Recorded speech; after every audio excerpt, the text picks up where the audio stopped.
Bonjour à tous et à toutes, j'espère que vous allez bien. Ça fait maintenant plus de 40 jours que le Bitcoin tient au-dessus des 100 000 $ et ça fait donc plus de 40 jours maintenant que le Bitcoin tient le coup malgré les actualités difficiles. Tout d'abord malgré les tarifs douaniers de Donald Trump, ensuite malgré sa brouille avec Elon Musk, également malgré le fait qu'il n'y ait toujours pas de cut sur les taux d'intérêt et surtout malgré le gros conflit au Moyen-Orient avec l'Iran. Donc tout ça, c'est quand même très baissier et pourtant le Bitcoin tient le coup, il résiste et on voit que pour l'instant, eh bien, il est toujours aux alentours des 105 000 $. Donc ça, c'est très encourageant parce que malgré toutes ces actualités négatives, eh bien, le Bitcoin, il tient. Il résiste au-dessus des 100 000 $. Donc ça, c'est très bon signe. Et c'est pour ça que je pense personnellement, en plus de mes indicateurs que je vais vous montrer dans cette vidéo, c'est pour ça personnellement que je pense qu'il va finir par casser à la hausse et aller chercher tout d'abord les 115 000 $ dans les prochaines semaines, donc 115 700 $. Donc prochaine semaine maximum, ça peut être dans 2-3 semaines maximum parce que c'est du 4 heures dans ce graphique, donc c'est à très court terme, mais ça peut être aussi dans les prochains jours. Donc attention, dès qu'on va casser ce petit triangle ici en 1 heure, eh bien on risque de déclencher un petit run en direction des 109 000 $. Et si on casse ça, eh bien on aura un beau W avec potentiellement une cassure en direction tout d'abord des 115 000, donc comme je le disais, c'est la hauteur de ce triangle, reporter à l'endroit de cassure, bien sûr ajusté en fonction de là où on casse, mais ça sera environ les 115 000 $. Et ensuite, si on casse ce plus grand pattern ici, et qui est toujours un triangle de compression, eh bien on arrivera potentiellement à aller chercher les 119 000 $, donc un test des 120 000, parce qu'on sera tout juste en dessous, vers les 119 700 $. Et du coup, ça, c'est la deuxième target qui sera vraiment déclenchée lorsqu'on aura cassé ce plus grand triangle. Mais voilà, je pense qu'il y a de grandes chances qu'on casse ça à la hausse dans les prochains jours ou les prochaines semaines. Plutôt une question de jours que de semaines. Et pour les 119 000, ça sera peut-être plutôt d'ici 2-3 semaines. Donc plutôt peut-être en juillet, mais je pense qu'on peut aller chercher ça parce que ça résiste super bien et que j'ai plein d'indicateurs qui sont toujours haussiers. Donc bien sûr, on peut évoquer ce scénario baissier. Si jamais on casse ce petit triangle en 1 heure déjà à la baisse, on risque d'aller chercher le bas de ce pattern vers les 100 000 $. Donc là, il faudra absolument tenir ce support parce que si on le casse, il faudra absolument faire une bougie comme ici, donc une mèche pour aller ensuite réintégrer au-dessus, parce que si on casse et qu'on va en dessous, forcément ça déclenche une target à 96 770 $ environ, et du coup ça cassera également le triangle un peu plus grand, et du coup ça déclenchera également la target à 92 000. Donc bien sûr, on aura déjà cette première target à surveiller, ensuite celle-ci. À voir, moi je pense qu'on ira plutôt casser par le haut. Dites-moi dans les commentaires d'ailleurs ce que vous en pensez. Maintenant je vais vous montrer pourquoi je pense qu'on va casser par le haut. C'est pas juste une question de résistance par rapport à l'actualité, c'est aussi les indicateurs qui me poussent à dire ça. Mon premier indicateur, c'est comme toujours le sell at the top, donc de Coinglace, tout simplement parce que, eh bien, encore 100% des indicateurs ici, il y en a 30, c'est les 30 plus gros indicateurs de marché, de top de marché, qui nous indiquent qu'on est toujours sur une période de hold, c'est-à-dire qu'on n'a pas touché le top pour l'instant, et du coup, ça c'est plutôt bon signe parce qu'il n'y en a aucun, il n'y en a même pas un seul, qui indique qu'il faut vendre. Donc pour l'instant, sur ces 30 gros indicateurs, dont le P-Cycle Top Indicator, qui avait vraiment, lui, il avait donné le top du précédent bull run au jour près, et bien celui-là non plus n'a toujours pas flashé en rouge et il nous donne une target à environ 167 000 $. Tant qu'on est en dessous des 167 000 $, et bien normalement on est toujours dans le vert sur ce indicateur là. Donc voilà, ça c'est une première chose, c'est que 30 des plus gros indicateurs de top de marché sont toujours dans le vert et n'ont pas encore flashé en vente. Et on est vraiment très loin encore d'avoir flashé dans le rouge. Donc c'est très bon signe pour le Bitcoin. Et bien sûr, à mon indicateur, celui sur lequel je suis le plus fidèle, eh bien ça va être Ichimoku, tout simplement parce que à chaque cycle précédent, il nous a toujours donné le signal de bear market. Et ici, on voit qu'à chaque fois, on a toujours ce cycle qui se répète avec une consolidation triangulaire avant de casser à la hausse et d'aller chercher les objectifs. Donc à chaque fois, je me répète dans chaque vidéo, désolé, mais c'est ce qu'on constate à chaque fois, c'est qu'on a un triangle qui casse par le haut. On va chercher minimum la hauteur du triangle reporté à l'endroit de cassure, minimum la hauteur du triangle à chaque fois, et du coup, le minimum la hauteur du triangle, ça serait environ les 200 000, 203 000 $, donc d'ici la fin de ce cycle. Alors bien sûr, comme il se peut que le cycle à un moment donné ne se répète plus, eh bien il faut prévoir des indicateurs sur le chemin. Donc pour ça on utilise les extensions de Fibonacci à chaque fois, comme vous pouvez le voir. On va toujours systématiquement minimum chercher les 1,618. Donc les 1,618 et les 1,618, malgré que là ici c'était vraiment just. Vraiment on s'arrêtait pas si loin que ça. Là c'était 61 998 et on s'arrêtait vers les 69 000. Donc c'est pour ça que moi, sur le chemin, eh bien, j'ai plusieurs targets. J'ai la première à 125 000, celle-là c'est quasiment sûr à 100% qu'on va la chercher à 1,414. Ça pour moi c'est sûr quasiment à 90% qu'on va chercher ça. Et ensuite, la target deuxième transitoire, c'est les 168 000. Ça dépendra bien sûr du timing et aussi de la force qu'on a dans ce bull run. Pour l'instant, c'est vrai que c'est un peu plat, un peu mou. Mais je pense que si on a consolidé autant et qu'on est toujours au-dessus de la Tenkan ici à 86 000, si pour ensuite faire une nouvelle impulsion haussière, ça sera peut-être la dernière, mais en tout cas, on a encore une nouvelle impulsion haussière qui nous attend. Et là, en fait, il s'agit d'un tout petit pourcentage pour aller chercher ça. Enfin, on a déjà fait largement.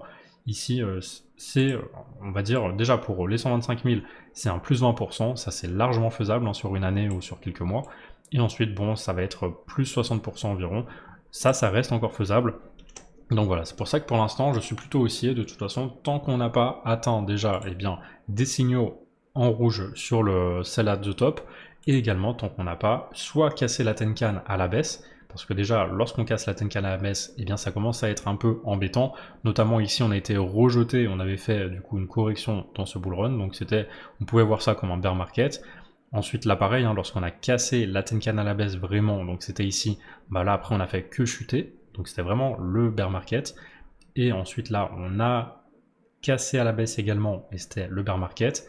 Et du coup, là seulement, en fait, on a tenu, au final, on a réintégré, donc on avait toujours la Kijun en support, mais lorsqu'on a cassé à la baisse une deuxième fois, c'était le bear market.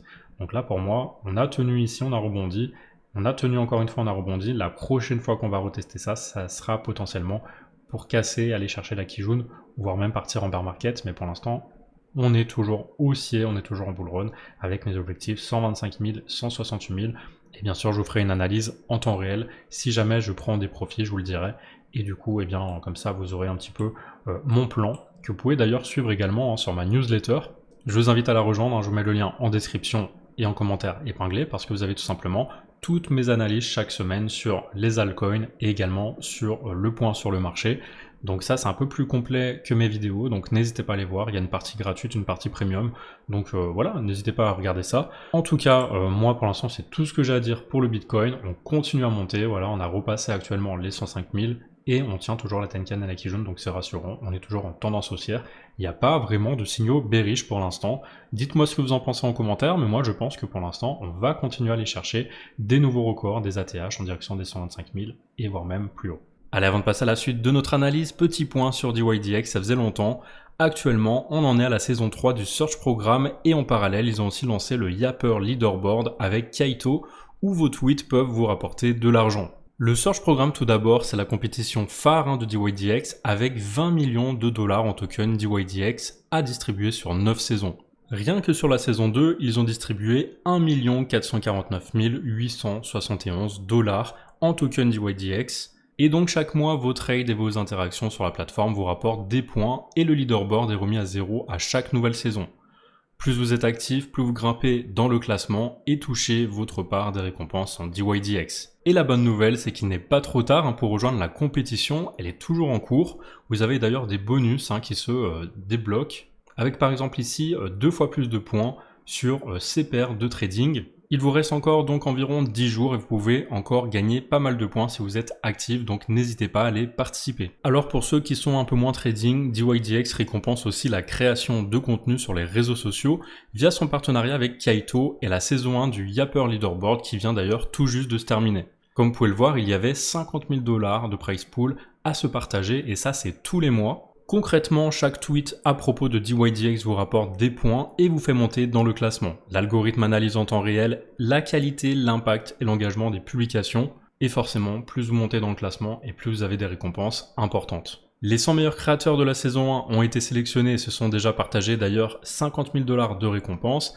C'est vraiment super de voir donc qu'il est possible de tirer profit de DYDX sans trader et tout en monétisant bien sûr son contenu. Si vous êtes déçu d'avoir raté cette saison 1, eh bien pas de panique, la saison 2 vient de commencer du Yapper Leaderboard. Et donc n'hésitez pas à aller suivre, interagir et à yapper à propos de DYDX. Comme vous avez pu le voir, chaque interaction sur Twitter vous fait gagner des points et vous fait potentiellement accéder au top 100 du classement. Allez, si trader sur DYDX vous intéresse pour récupérer des récompenses grâce à Surge ou encore plus, eh bien je vous mets mon lien d'invitation pour démarrer sur DYDX et participer dès aujourd'hui à leur écosystème. Comme d'habitude, si vous avez la moindre question, n'hésitez pas à la poser en commentaire.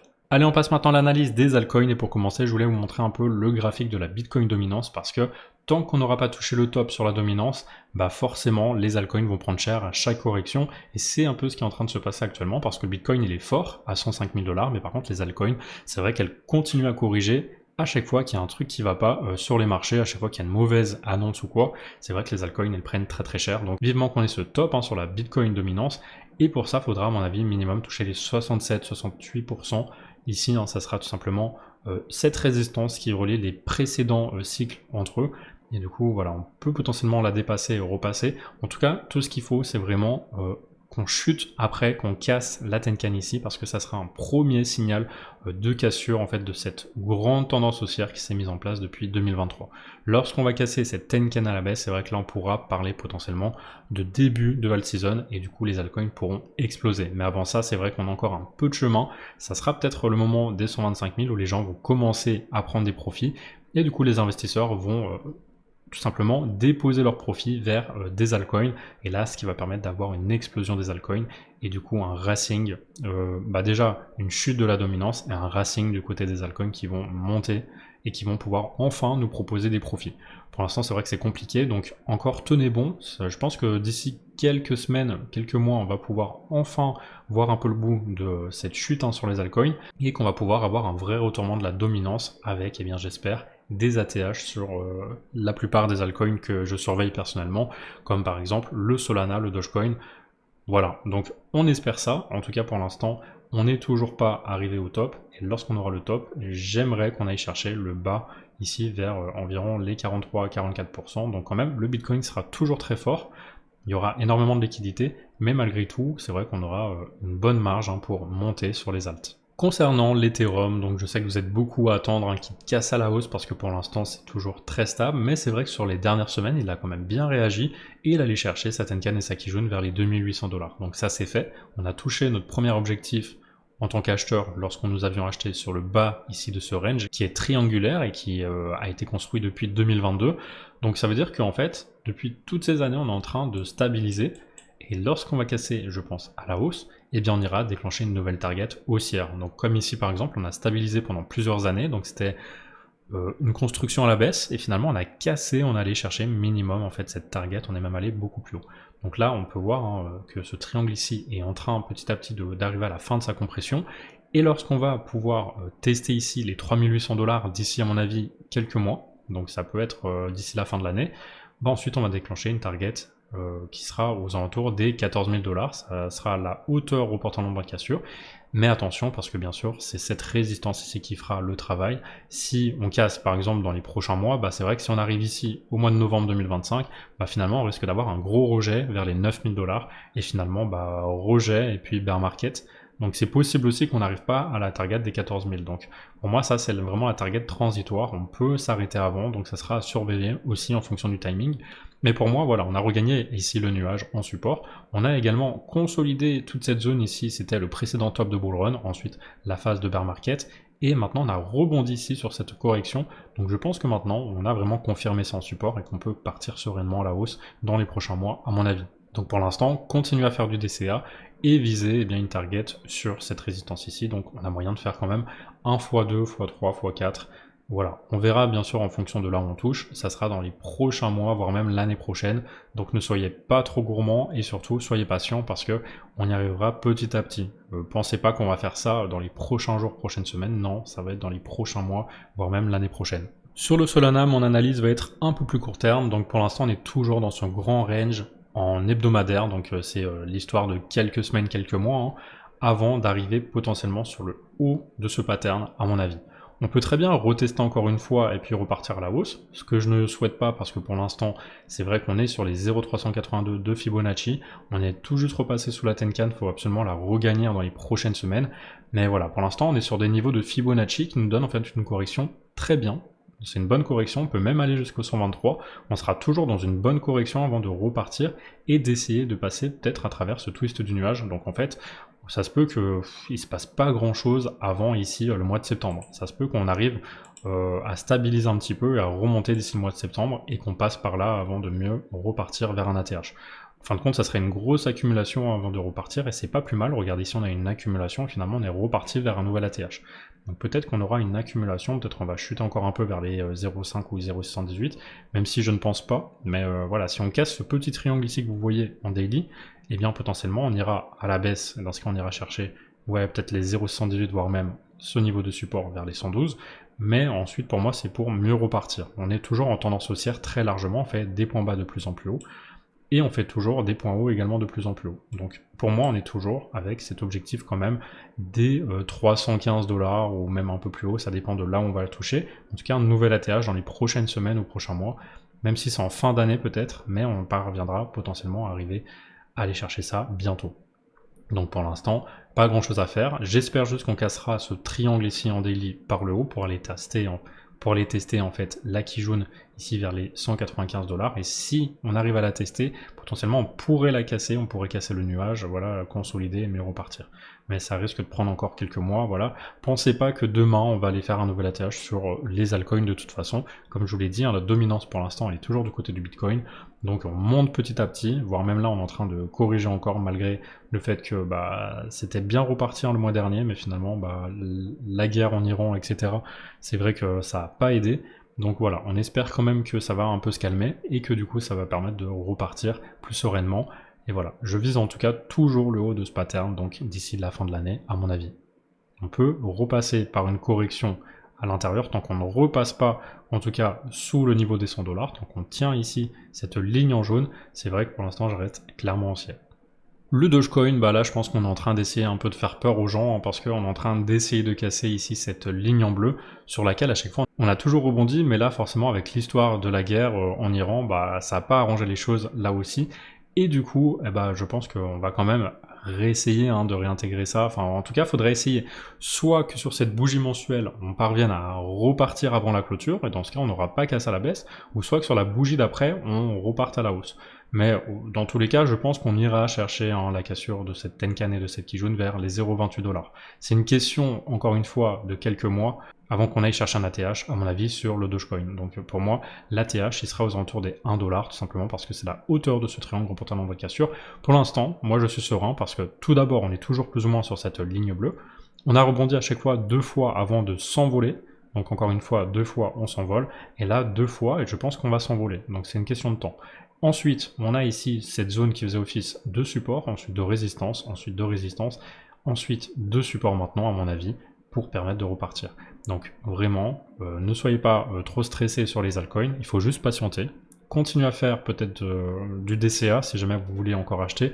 Achetez la même somme chaque semaine, comme ça vous êtes tranquille, vous ne regardez pas les prix et vous attendez que ça décolle. Bien sûr, lorsqu'on aura cassé les 0,28, là, il ne faudra pas continuer à acheter parce qu'à un moment donné, on va commencer à arriver sur des zones où ça sera des prises de profit plutôt que des zones d'achat. Oui, là pour l'instant c'est une zone de support, donc c'est une zone d'achat avec des points bas toujours de plus en plus haut et des points hauts également de plus en plus haut. Donc pour l'instant pas de quoi s'inquiéter, on est toujours dans une tendance haussière et bien sûr on est juste en train de stabiliser comme par exemple sur le Bitcoin. Et enfin on va terminer par le V-Chain, donc qui évolue toujours dans ce grand pattern d'élargissement ascendant, et pour l'instant on voit qu'il avait cassé également ce petit triangle en daily. Pour l'instant on est toujours au-dessus de ce point bas ici, qui est de plus en plus haut par rapport au précédent. Donc je pense que pour l'instant on peut toujours avoir ce rebond qui va se mettre en place dans les prochaines semaines, prochains mois, pour aller chercher une cassure à la hausse de la Tenkan ici à 0,027, et si on la regagne en support, là ça sera pour aller chercher la Kijun vers les 0,037, et si on casse la Kijun, ça sera bullish parce qu'on aura regagné ces deux supports, et là on aura un grand W, il pourra partir au-dessus du nuage, aller chercher le haut de ce pattern vers les 0,09. Donc pour l'instant on est toujours dans le bon timing parce que je penche pour une target vers janvier 2026 environ, si jamais on suit mon objectif ici et que ça corresponde avec le haut de ce pattern. Donc voilà, pour l'instant, juste, je continuerai personnellement à faire du DCA sur les altcoins et notamment sur le V-Chain en espérant qu'on aille chercher ça d'ici les prochains mois. Pour l'instant, de toute façon, tant que la dominance elle est toujours du côté du Bitcoin, forcément on a des corrections. À un moment donné, ça va s'inverser, et là, bah, préparez-vous au rallye haussier, comme on avait eu ici par exemple, comme on avait eu ici par exemple, etc. etc. Donc voilà, pour l'instant, il faut juste être patient encore une fois, et les profits viendront si vous êtes sur les bonnes cryptos. C'est pour ça aussi que je parle pas non plus d'énormément de cryptos, je vous parle de celles dans lesquelles j'ai investi personnellement, donc j'ai investi dans le Bitcoin, dans le Solana, dans le Dogecoin, dans le VeChain. Pour l'instant, je ne suis pas sur l'Ethereum parce que tout simplement, vous savez que j'ai préféré me mettre sur le Solana et sur le Dogecoin. Mais lorsque j'aurai pris des profits, j'irai potentiellement de nouveau sur l'Ethereum. C'est vraiment une question de timing. Et voilà, j'hésite un peu à aller sur d'autres altcoins, mais c'est vrai que c'est un peu plus risqué parce que tu as des altcoins qui ont fait peut-être du moins 70, moins 80%. Et du coup, j'ai envie de prendre le moins de risques possible sur ce cycle parce que pour l'instant, c'est vrai qu'il y a encore pas beaucoup de monde dans les cryptos, et du coup c'est le moment où à mon avis ça chute, mais lorsque ça va remonter très très fort, vraiment, donc ne lâchez rien, et je pense qu'à un moment donné on sera gagnant dans tout ça. Allez, on arrive à la fin de cette vidéo d'analyse, merci à vous de l'avoir regardé. Comme d'habitude, je compte sur vous pour laisser un like sous cette vidéo et surtout pour la commenter parce que c'est très important pour me soutenir et pour faire monter la vidéo dans l'algorithme de YouTube.